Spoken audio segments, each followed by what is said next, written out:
যারা বাঁকুড়ার মানুষের সুখ দুঃখ অংশীদার হওয়ার জন্য তারা শপথ নিয়েছিল, কিন্তু বাঁকুড়ার মানুষের পাশে তারা নেই। সম্প্রতি নিজেদের ঠান্ডা ঘরে বসেছিলেন এবং প্রত্যেক মানুষের কাছে মমতা বন্দ্যোপাধ্যায়ের নির্দেশে তৃণমূল কংগ্রেস মানুষের পাশে এসে দাঁড়িয়েছে।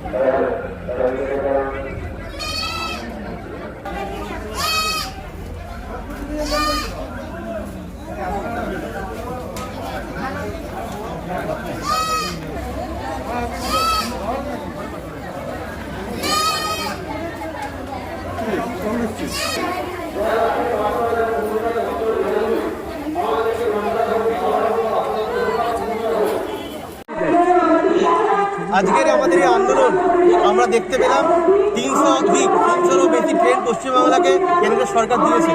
তাই সেই জায়গা থেকে আজকে আমাদের বাঁকুড়া পুরুলিয়াবাসীর জন্য একটা লোকাল ট্রেন থেকে কোনো কিছু সংস্থান নেই, কিন্তু আমাদের কয়েক হাজার মানুষ প্রতিনিয়ত প্রত্যেকদিন কাজের তাগিদে তারা যাতায়াত করেন, কিন্তু বাঁকুড়ার মানুষ যে বঞ্চিত তার এই প্রতিবাদে আমরা আজকে রাস্তায় নেমেছি। তৃণমূল ছাত্রলীগ রাস্তায় নেমেছে।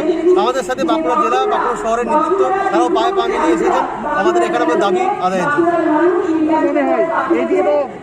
রাজ্যের সঙ্গে কোনো আলোচনা হয়নি এবং বাঁকুড়া থেকে যে কোনো দাবি উঠেনি রেলকে চালানো দিয়ে, সেই পরিপ্রেক্ষিতে অবশ্যই আমরা দুখানা সাংসদকে বাঁকুড়ার মানুষ জিতে পাঠিয়েছেন, তারা অবশ্যই দাবি রাখতে পারতেন, কিন্তু বিজেপির দুখানা সাংসদরা জিতেছেন, তারা সে ব্যাপারে নির্বিকার।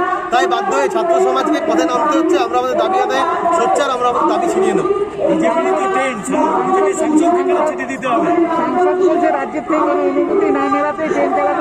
একদমই বারবার আমাদের নবান্ন থেকে আমাদের স্বরাষ্ট্রমন্ত্রী বারবার তার কপি আমরা সোশ্যাল মিডিয়ায় অনেকবার প্রকাশ্যে এনেছি। বারবার রাজ্য থেকে আবেদন জানানো হয়েছে। প্রথমে ট্রেনিং সভা 10% মতো ট্রেন চালাবে পারমিশন দিয়েছিলেন, পরবর্তীকালে সংখ্যাটা বাড়িয়ে 300 অধিক হয়েছে। আমরা আরো বৃহত্তর আন্দোলনে যাব। আদ্রা সাব ডিভিশনের থেকে আমাদের দাবি আদায়ের জন্য আমরা আরো বৃহত্তর আন্দোলনে নামবো।